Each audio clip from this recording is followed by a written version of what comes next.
Well, welcome everybody. We are live to Conversations from the Front Porch. This is the rescheduled episode 12 with Toby Bloomberg.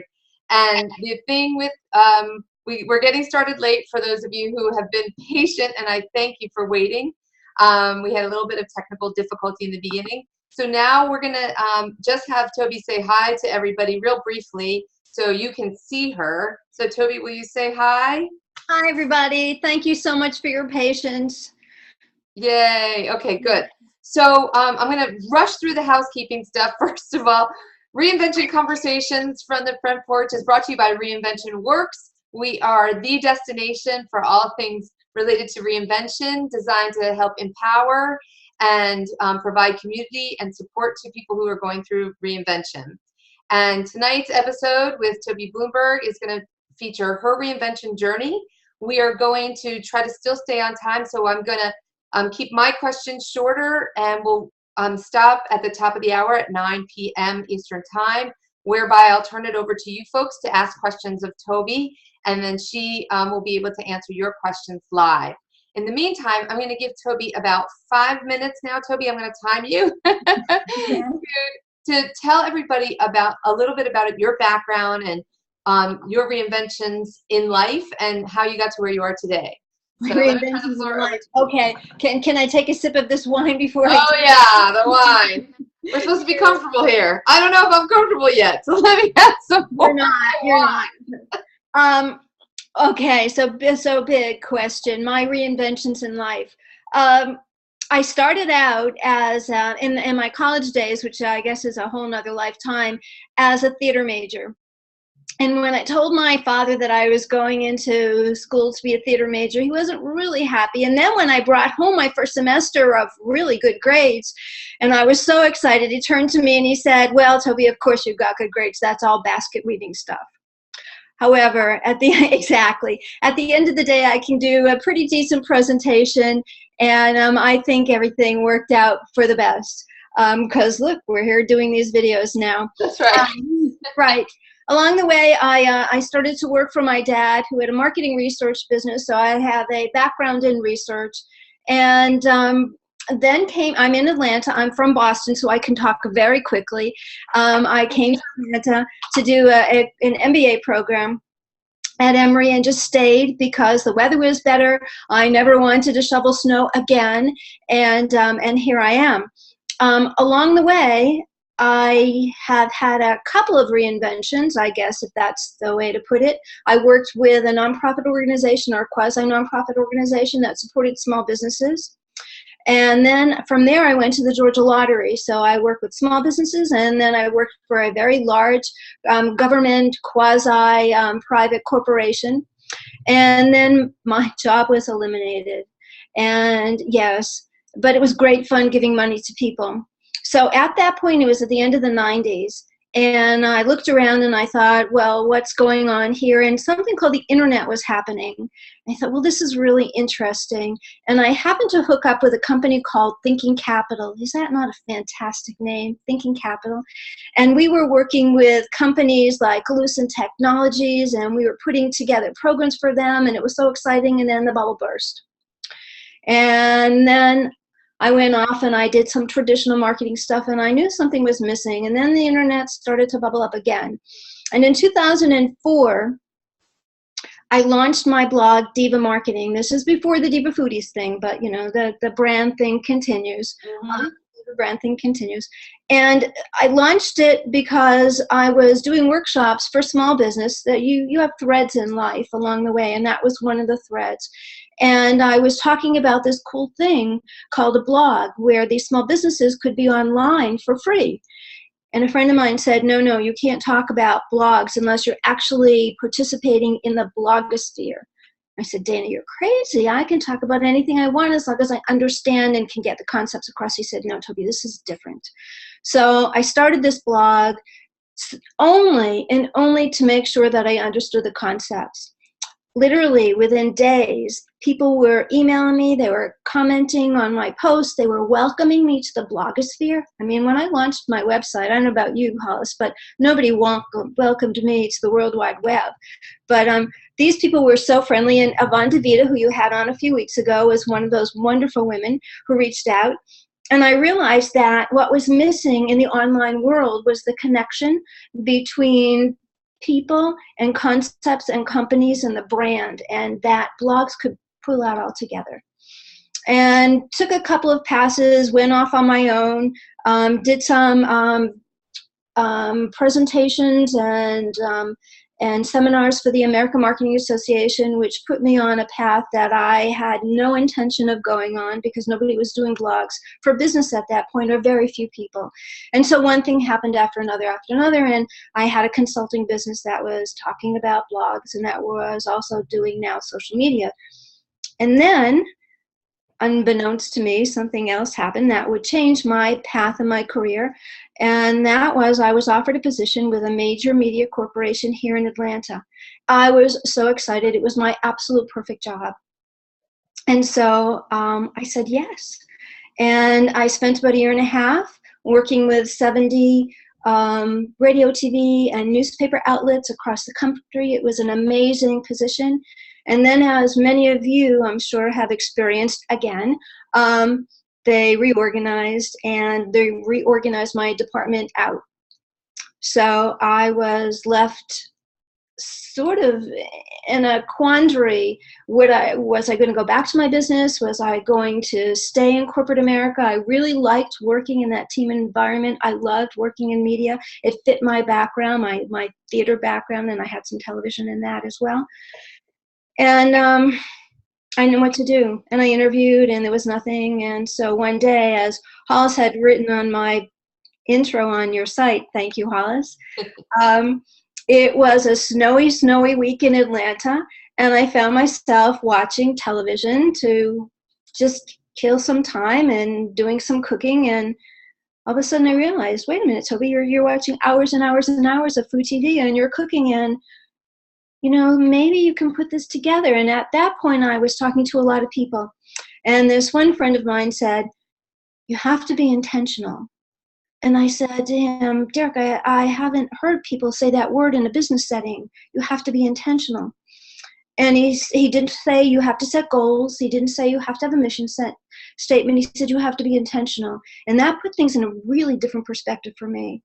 And so my intentional was, could I take that food and entertainment and lifestyle love that I had, marry it with social media, which I still really believe in, and pull it together somehow. And so here we are today. Wow. And right on time. Remarkable.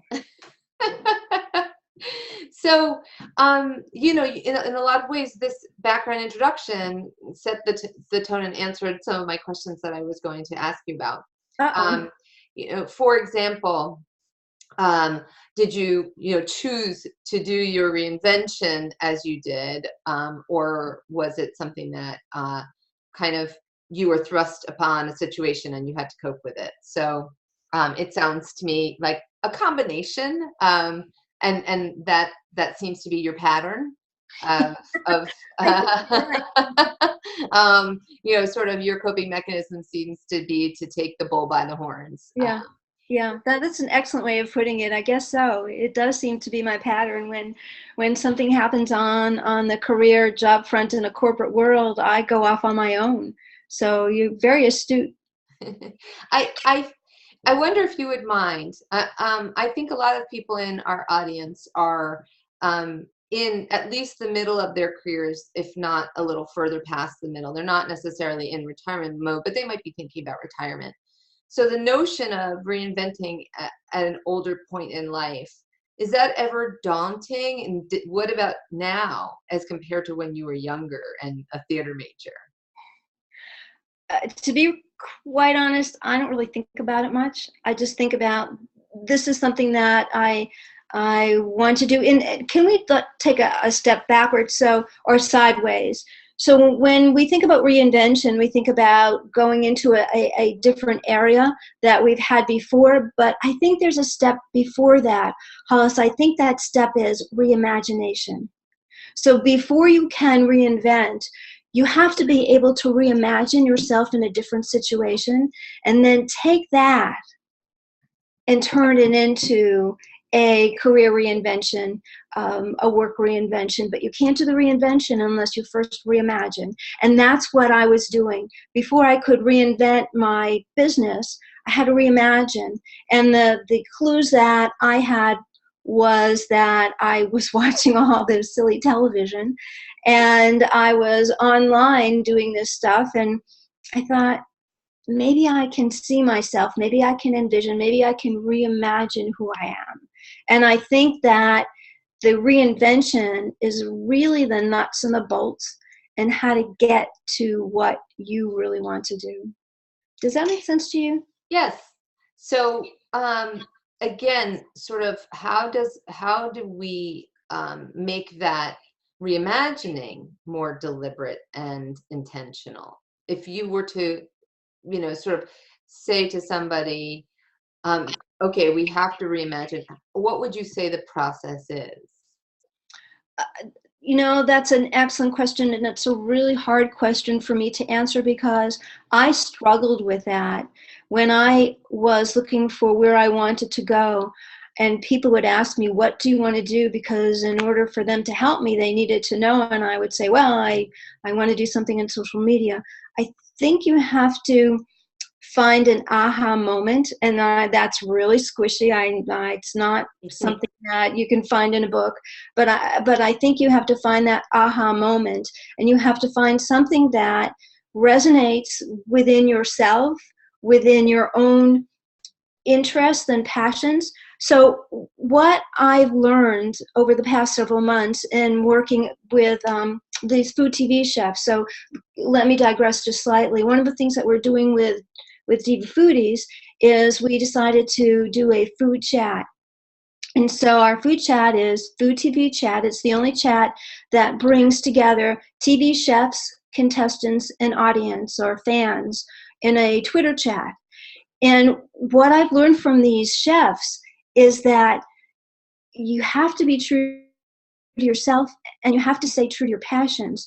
And sometimes those passions are blurred, especially if you've gone down different roads and now you're at a point in your life where it's open. And sometimes that openness can be really, really frightening because you don't have the security of the fence, if that makes any sense. But you're so wide open that you have to, sometimes you have to find where that new home is. And that new home can be someplace that you've been before, but you didn't realize that that was the direction you wanted to go in. So to answer your question, I don't know. Well, I am reminded of one of my previous guests who actually you referred me to, which was Nettie Reynolds. And she advised, or she recounted to us that she started doing things like taking ukulele lessons and picking the hula hoop back up again. Things that she either wanted to do as a child or she did as a child to reconnect with the wonderment, the sort of openness of youth, where the world is at your fingertips and you can do anything that you set your mind to. And I think that was a really good concrete piece of advice of how to connect to your imagination and your that to create that openness that you need in order to see an aha moment in your view and your vantage point. Nettie is so wise. Isn't she wonderful? And what an amazing story she has to tell. A very, very talented, giving woman. There's a book that a friend of mine introduced me to many years ago, and I've recently picked it up and I'm reading it, and it's called The Artist Way. Yes, that's come up many times on this. Has it? Yeah, well, it makes sense, but it goes back to what Nettie says and trying to find out where your wonder is and where your joy and where your passion lie. And that's not, as I've learned, an easy thing to figure out. And those people that have it early in life and that sustain it over the course of their life are so fortunate, but there are so many people where it changes. Mm-hmm. So let me steer a little bit in a different direction because I think it also deals with this, which is risk tolerance. Where would you say on a scale of 1 to 10, 10 being very risky, you fall? And how did that affect, or does that affect, your ability to reinvent? I think when you start any kind of a business and you don't have a fallback, um, I'm a single person with a dog, and my dog is 14 years old and he's sick. So he's fabulous, he's wonderful, and he's doing okay. But there are medical problems with my dog, and I'm the only person that is paying for this, and I'm the only person paying for me. So on a risk factor, it might be a 12 because I'm the one bringing in dollars. So it's a good question, Hollis, because what I'm doing, even though I have this passion to go into the food world and to work more with food TV networks and franchises and chefs, I am also working with companies and with individuals who are not part of the food world, but those contacts have come from past experiences. And so don't get me wrong, I love them, and I'm having a great time, but they're paying the bills. And one day maybe I'll be in the situation to say, no, that's not where I want to go. And my dad, remember I worked for my dad in that research company way back when. He taught me a really interesting lesson. He said to me, Toby, it's okay to change direction, and it's okay to fire clients. If they're not the clients that you want to be working with for whatever reason, it's okay to say no. But in the risk department, it's, as everybody will tell us, I'm sure, it's huge. It's huge, especially when you don't have another income source. And in your case, it wasn't as if you were preparing to reinvent at the time that you had your department dissolved or reorged. So it doesn't sound like it, at least. I was totally blindsided. Yeah. I had just come out of a meeting with a vice president of television. We were talking about doing all these cool things, and all of a sudden, 5 minutes later, I was on the streets, so to speak. Yeah. Yes. So for some folks who their recommendation is, well, when you know that you don't want to be doing what you're doing right now, plan it out and be deliberate and save your money up and things like that. But for, a good portion of folks, you included, it just happens abruptly. And maybe you still were planning and you were a good little bunny and put money away. But, there are certainly easier things you could be doing right now, like going and getting another corporate job, as opposed to trying to reinvent again. Yeah, I'm a pretty good saver, and I think I always have been, even as a little girl. So that's my salvation at this point, is that I have a little bit of a nest egg that gives me a cushion to be able to do this. But you're absolutely right. If I hadn't been saving, if I hadn't had that nest egg, I might be bagging at the local Kroger's, or actually, I understand Trader Joe's has really good benefits. So it's Trader Joe's. That's right. That's right. So tell us about, obviously being blindsided and losing a job is a terrible blow, no matter what, emotional wise. I'm not going to say start there, but since you had your aha moment and decided that you were going to pursue this course, what's been your emotional spectrum through your reinvention? It's been trying to put the pieces together, going down a road that has not really ever been done before. So what I'm really trying to do is to work with food television networks and franchises, perhaps production companies, and to put together for them a social media digital strategy that goes beyond what they're doing. Because what we've seen is that there's so much that they leave on the table. And the reinvention part is part my story, but then it's finding these companies that are willing to give us an opportunity to do this. And we're still going down that road. It's almost like a needle in a haystack. But I do really believe that once we find the first company that will give us an opportunity to prove concept, then what we will be doing for them is taking them down a reinvention road, because people aren't doing this. So it's something that will be really exciting for us to do. But at the same time, quite understand that it can be very frightening on a corporate level to go in a different direction. But then again, Hollis, as you said, I've been doing this for almost my whole career.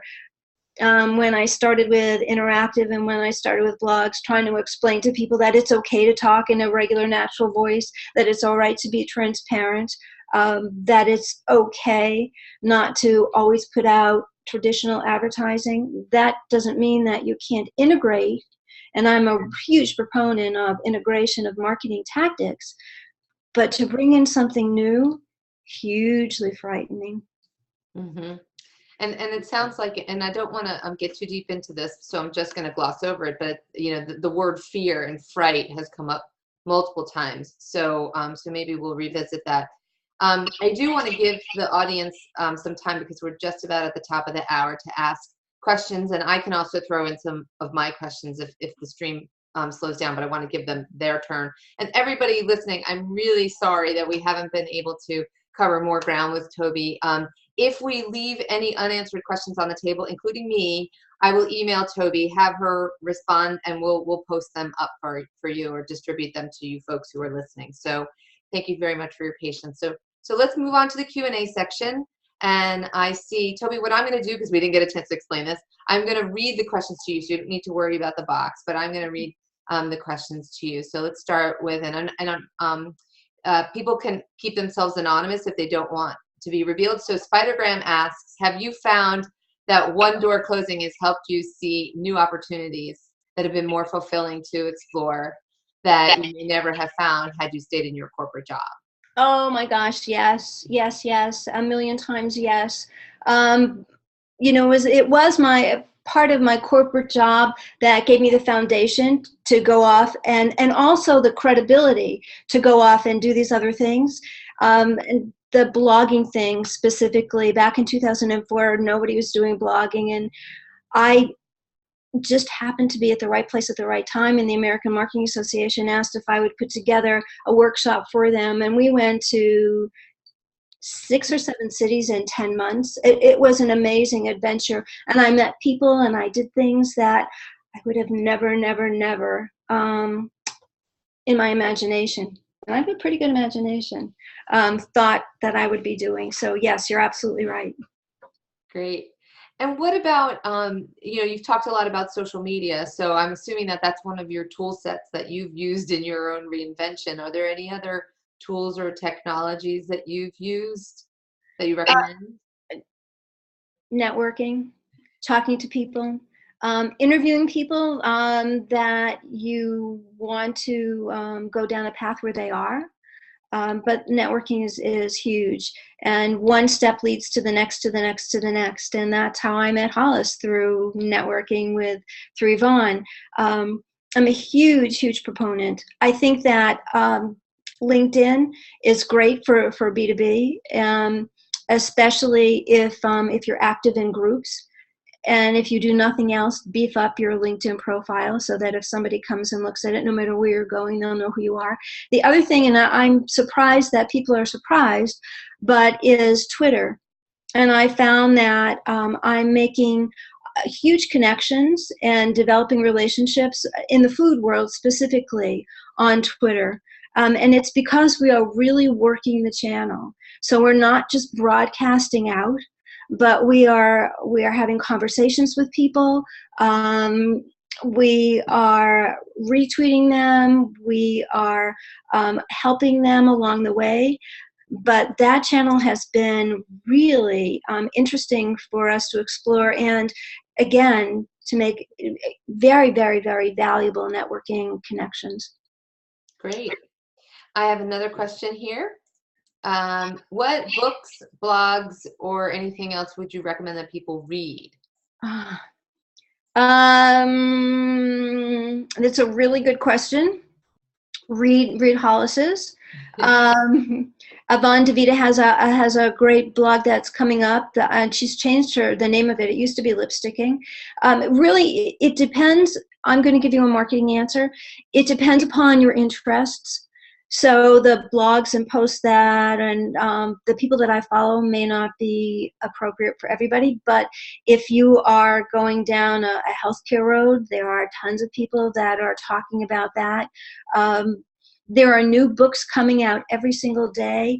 Um, Shell Israel, who wrote a great book with Robert Scoble back in, I think, 2006, he even highlighted me in that book, called Naked Conversations, is coming out with a book, I think it's about to launch any day now, called something about, oh gosh, I can't remember the name, and I'll give it to Hollis and she can post it. But it's about being nice and kind to people, and it's about helping people along the way, which is, I think, this sounds really funny and it's sort of a roundabout way to answer your question, but I think the new word is to be kind.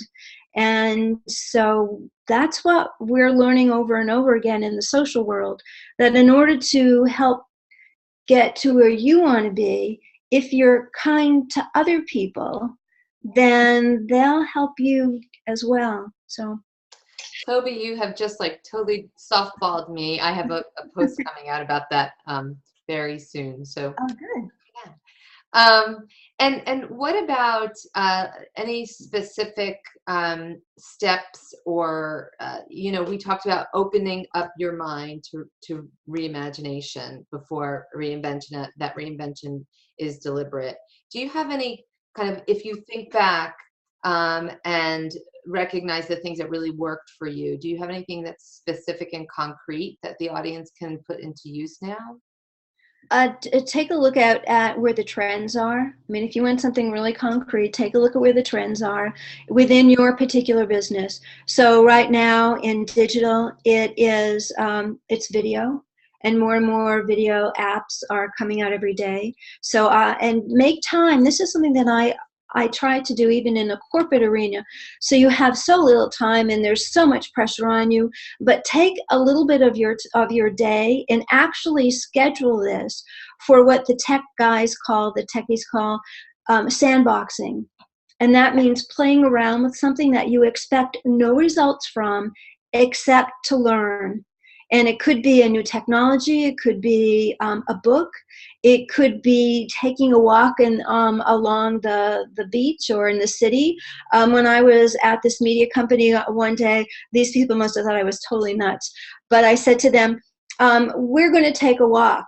And my staff and I left. They had not a clue what I was doing.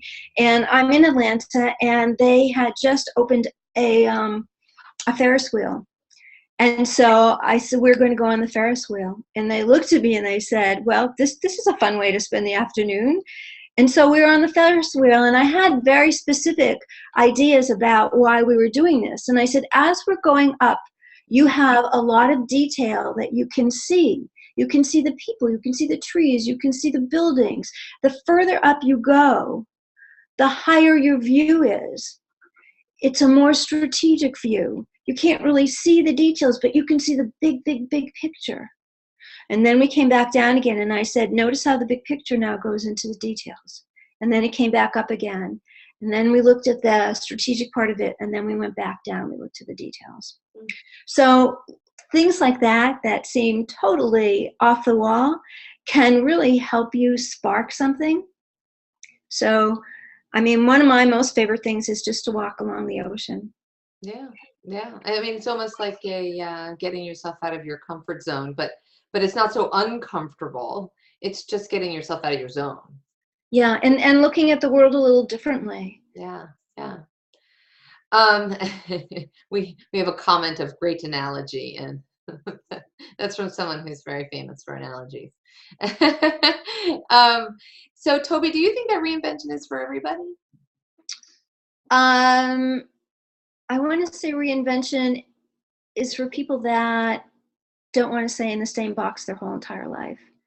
And more, the way our economy is, the way that companies are, even if you stay with the same organization, you most likely are not going to be in the same position. So I think there's opportunities for reinvention within a corporate environment as well as outside. I just think you have to be open to it, and the organization has to be open to you experimenting. And I think it's called corporate entrepreneurship, really. Yep. Or intrapreneurship, I've heard. Yeah, yeah, that's it. Yep. Yeah. Yep. But the point is that, you don't have to necessarily leave the comfort of a company if you're happy there. You just have to keep pushing yourself to innovate. And it might as well push the company to innovate too, which companies need to be doing now.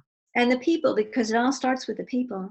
So if you can help your staff, and then if you're lucky enough to influence the person who you report to, who maybe will influence the person that she reports to, then amazing. Yep. Well, that just brings out something to me, that is that in companies, when you say it all starts with the people, and someone might poo-poo that notion, but products don't build themselves.